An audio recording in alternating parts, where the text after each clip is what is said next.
folks touched on this a little bit earlier, but just because your site has a certain zoning today does not mean that it has to always have that zoning. I'm sure folks around this room are familiar with the rezoning that the city undertook.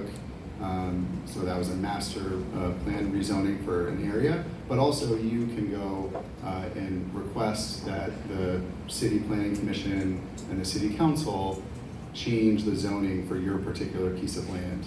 So if right now you're only allowed to have a single-story building, you can go and ask for a rezoning to something to provide for higher density, and they will look to the context of what you're asking for within that neighborhood and see if it makes sense. I think most folks probably would not like to see a skyscraper go up in this neighborhood because it does not fit with the character. And so look to see what would fit with the character while achieving the city's goals of having transit-oriented development. We're very close to Broadway Junction, and also to provide additional housing, which is greatly needed in this city. All right. Agreed. Thank you. So, in speaking specifically about rezoning, that needs to be, the timing for that needs to be taken into account. Typically, rezonings, and I think somebody could probably speak better to this topic, could add substantially to the overall development timeline for the project, having to go through the process of getting rezoning approval. In essence, you're basically making an appeal to the board's standards of appeals of what you're hoping to build, why it fits within the context, and the overall benefit to the neighborhood. So when looking at a project that requires to be rezoned, we typically add about a year to a year and a half to a development timeline. Yeah, I'll just add this question and then you can go. Just what are some of the particular legal challenges that face faith-based organizations when they engage in this project? You can just add those together. Sure. So something in particular that comes up a lot for us is that churches often have deed restrictions. So you often have, specific uses that the church decided to record with the city to say you can only do X, Y, and Z on this land. So we see that a lot where we actually have to go back in, and sometimes what happens is if you don't do that particular use, the property can revert. So in many cases, the property can revert back to the church, so it's protective of the church that unless the church is consulted, unless the use continues to be what it currently is, the property would revert back. But that poses a challenge when you're going to go build affordable housing. To get a lender like CPC to lend on your property, you need to be building in accordance with the requirements for the land. So we do find that often where we have to go back. Sometimes it's back to the city of New York. Sometimes there are restrictions with the city of New York. Sometimes there are restrictions placed by the church or whoever sold the land to the church. So part of the due diligence when you're thinking about developing is understanding, we're talking about understanding what you can build, and it's also understanding what you own and what kind of restrictions there are in it going forward so that you can get ahead of that.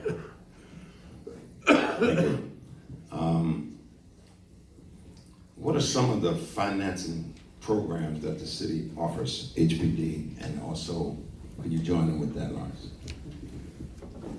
So affordable housing is not possible to build it just with a bank loan.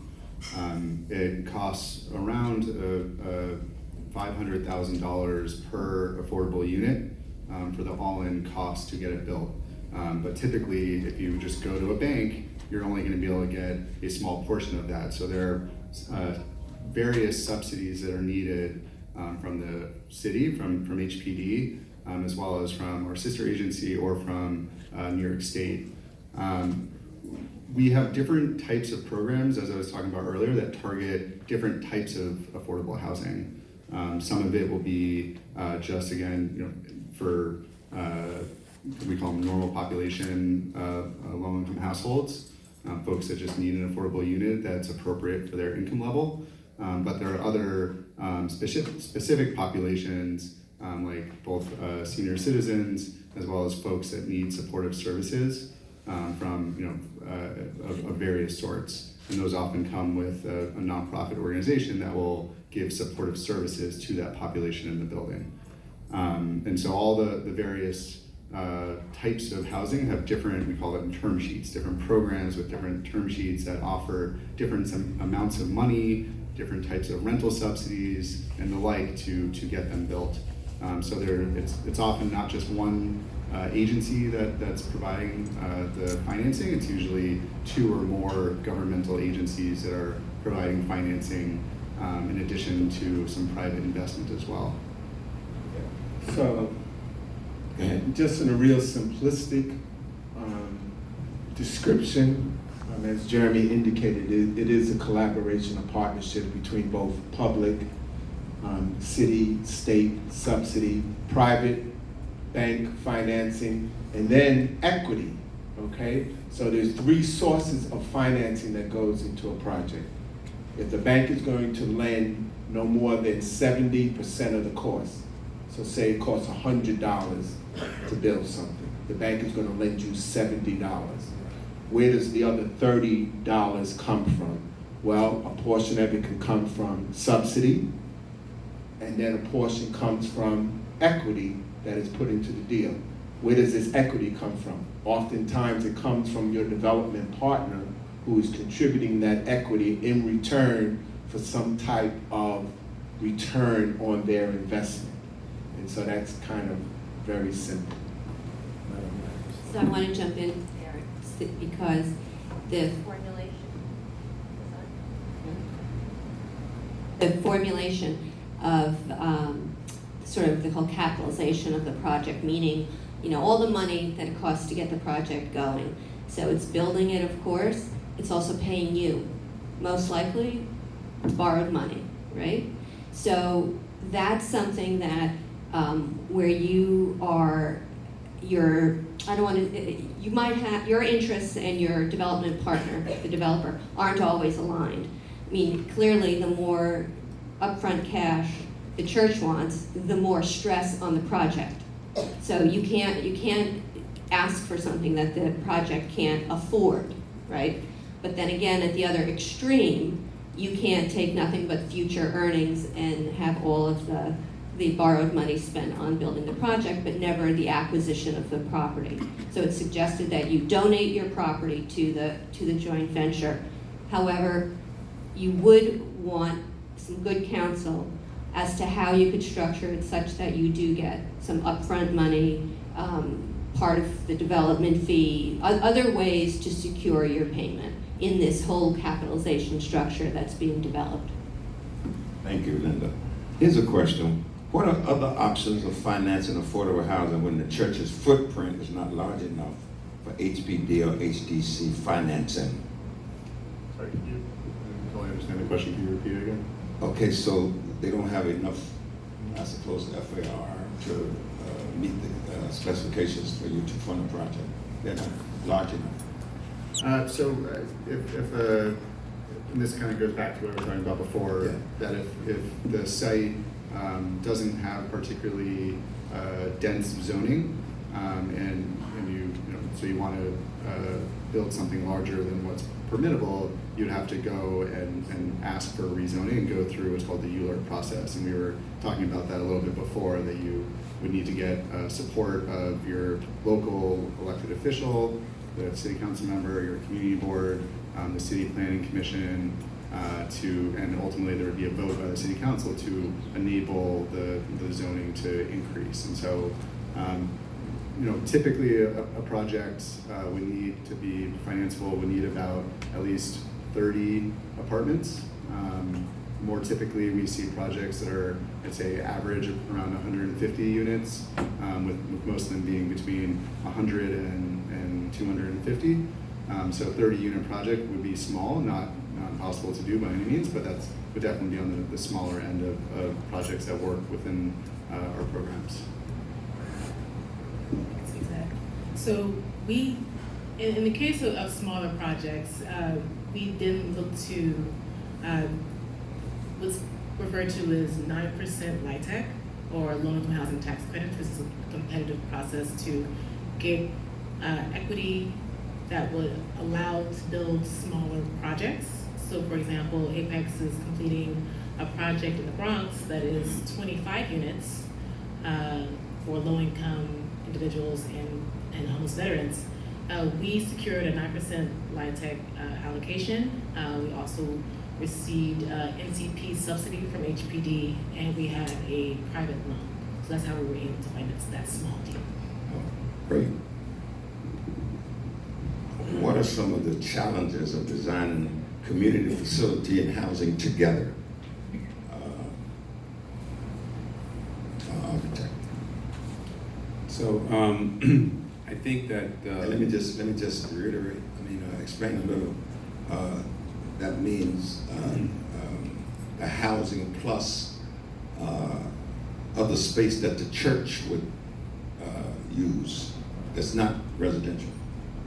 yeah. So essentially, if we're doing a mixed-use development with a faith-based component and with a residential component, oftentimes there are going to be challenges in terms of being able to segregate the program areas so that there is no conflict between what's happening with the church's day-to-day, community facilities, day-to-day operations, and the residential function as well.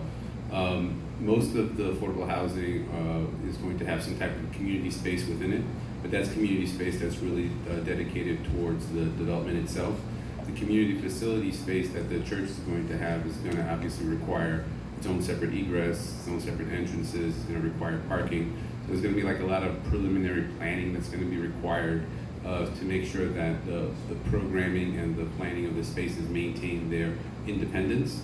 One of the ways that we achieve that oftentimes in the planning process and then also the legal process is to, even though there's a joint venture, establish a separate condominium space for the community facility space so that they are legally owned and operated by the two different entities separate from and apart from each other.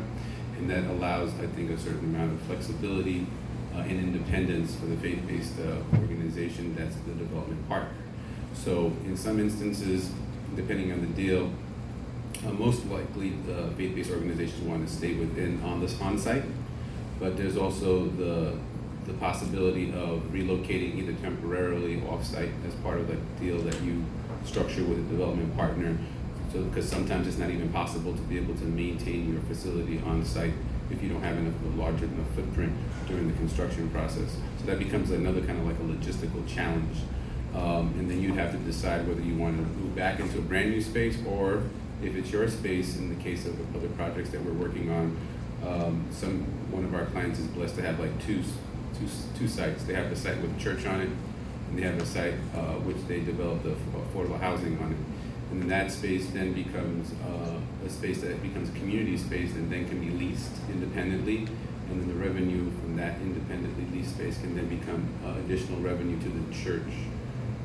That becomes additionally kind of what I call financially sustainable planning within the context of the development. So, there are a lot of logistical challenges that you're going to come across, but it's going to, every site is different to some extent. So there's no kind of like cookie cutter approach. So it's important, like early on in the early phase of it, to establish the vision, long-term vision that the church is seeing for themselves into the future, but build into that vision as you get into before you even get into like an agreement with a development partner, I think a financially sustainable aspect to whatever vision that you're getting into also. That way churches can focus on what they do best, which is their mission, and they have less worries about dealing with like the day-to-day financial stresses of infrastructure and other kinds of financial stresses that go along with that. Great. Sure. In addition, on the financing side, typically, and I'm speaking specifically about affordable housing projects, if we're using subsidy or bonds or something like that, that cannot be used to build the community facility space, the church space typically. So that is usually funded from the acquisition of the project. So it's very important that you know what the value is of your property, and if that can accommodate the vision you have for your community facility space in the building. In addition to the value of the properties, a lot of times what you're going to get with an affordable housing deal in terms of like the value, the appraised value might not necessarily, let's say, pencil out for the deal. So what you might get in a kind of like for like a market appraisal or market value, somebody might pay you more for that, but you end up selling the property and you don't end up becoming part of the deal. In the case of, let's say, affordable housing, oftentimes the price that you'll get for your community facility space might be a little bit lower than you're gonna get in the market. But what you can do is really reach out to your local elected officials and partners and then make up the difference for that money in perhaps some funds from either your local elected officials like your council person or your state senator, or they'll have, borough presidents usually have a lot more money as well. That can kind of make up some of the difference to help to make it more financially feasible. So in the case of that project I was talking about before, you know, the site was appraised at 2.9 million. It wasn't really penciling out. We were able to get 1.5 million from the borough president, $500,000 from the local council, and then that made up the difference. And then they were able to, through HPD's funding structure for the affordable independent residence for seniors, able to then maintain a separate ownership of that condominium space, that community facility space. Thank you so much. So in our ongoing Kingdom Faith Developers, meetings and conversations with pastors all over the city generally, there's probably no more misunderstood question than how could churches effectively use the air rights for financial benefit and or for partnerships in the development process? Anybody can take that.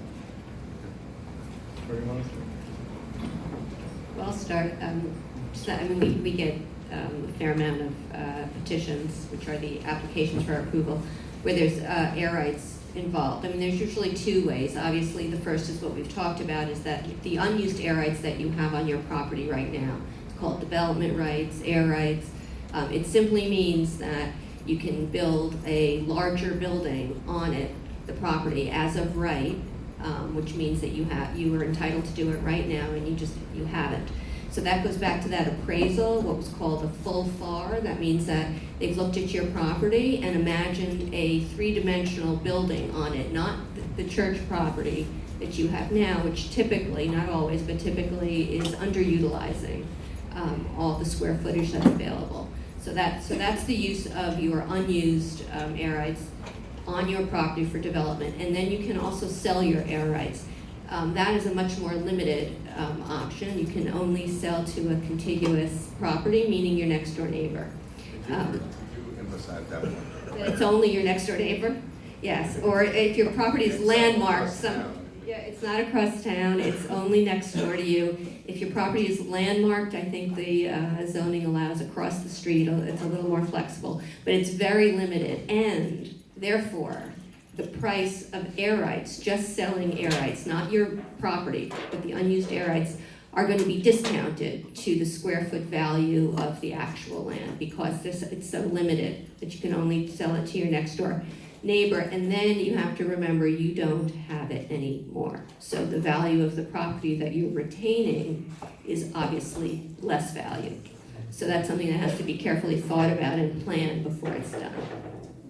And the sale of your air rights can now be factored into what we call the capital stack. And so there's some tangible value that's achieved that will add to the financing structure that puts more dollars into the development process. Yes. I want to ask the attorney. Can I add just a small point on that, Reverend?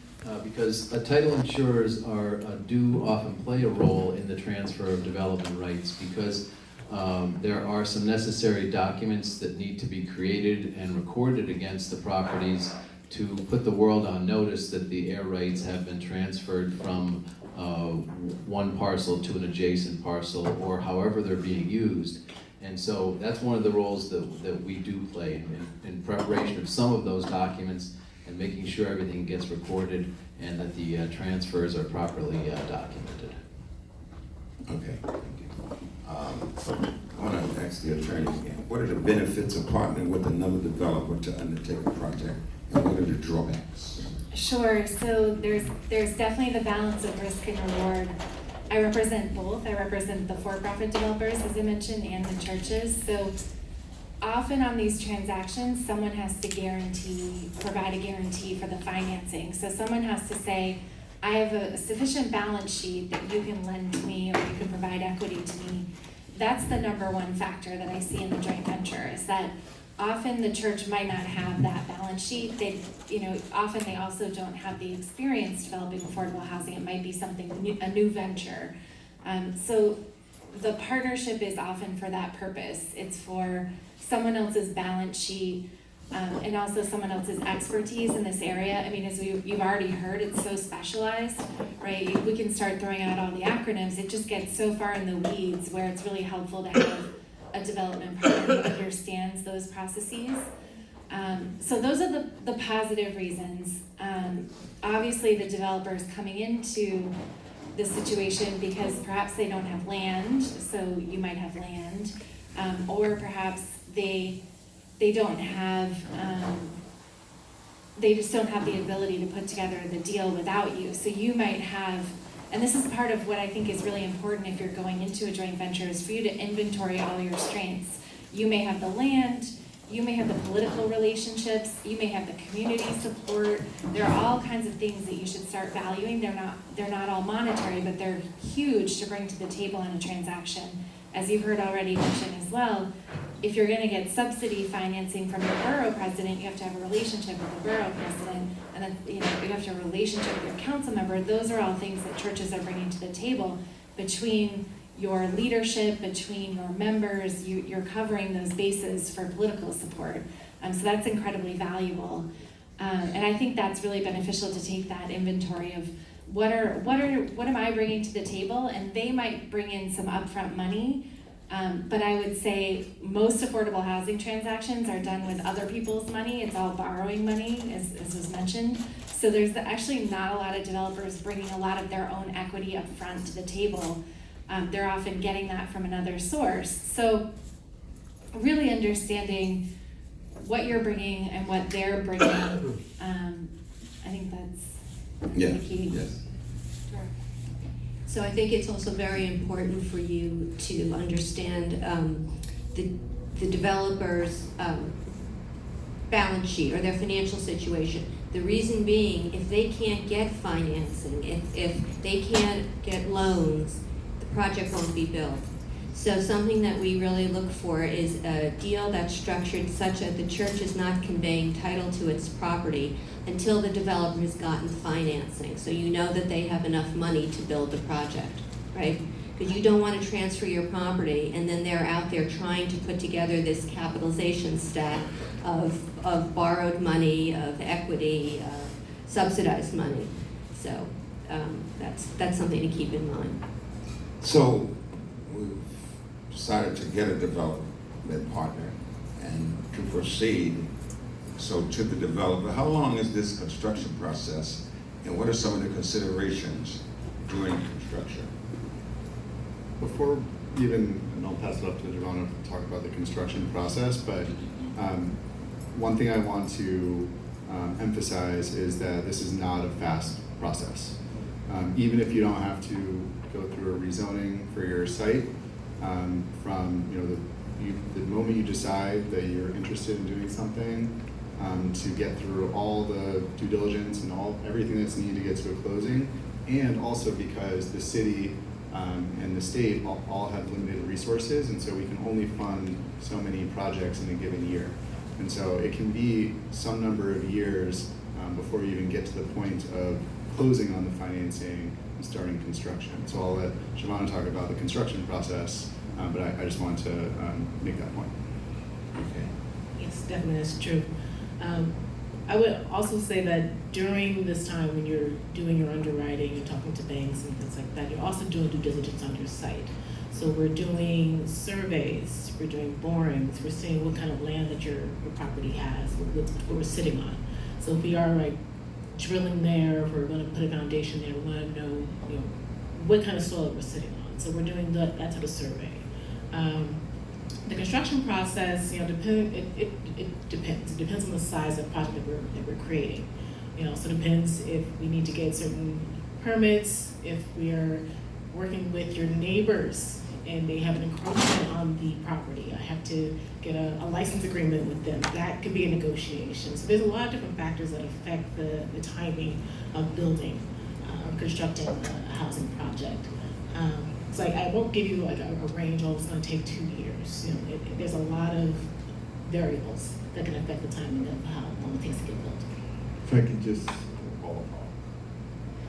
It depends. if I can just interject, as it has been expressed, it's not for the faint of heart. It's an arduous process, and it requires a lot of due diligence on everyone's part. Those of us who sit in at this table have worked together pretty much in various ways, and it's about, and I can't stress this enough, it's about having the right players, the right team in the process, having the right lender, someone who is experienced in this type of lending. And so, money's money, but it's not always, you want to ensure that you have the right people that are working for your best interest. Yes. Explain the difference between affordable housing and supportive housing. Yeah, and I've mentioned this a couple of times, but supportive housing is generally where a nonprofit will provide services, and generally robust services, to the folks so that they can live and succeed in their lives. And so that can be for folks that have had issues with drugs or alcohol abuse. It can be folks that maybe are women that come from abusive relationships. It can be for folks that are living with HIV. It can be for senior citizens that need support. So supportive housing can vary in terms of who it's serving, and really any population that might need assistance living their day-to-day life would be included. All other affordable housing is generally just means that it's rent and income restricted housing, and it can be for folks that make essentially have no income, or folks getting located into affordable housing out of the shelter system. All the way up to middle income housing folks that could be like 2 teachers that have a combined income of $100,000 and some per year. So that all of that we would consider to be low income housing, and supportive housing is a special population within that framework. And again, there'll be some projects where you can have both supportive housing with a contract as well as other affordable housing outside of the supportive population. Thank you. I want to say that we're going to be winding up soon, and if you have a question that we didn't cover, Celeste will take it. She'll give you a card to write it on if you're here, and we might try to fit that in as we're winding up now. What guarantees, if any, would the church be required to have for a development loan and for a development partner, if any?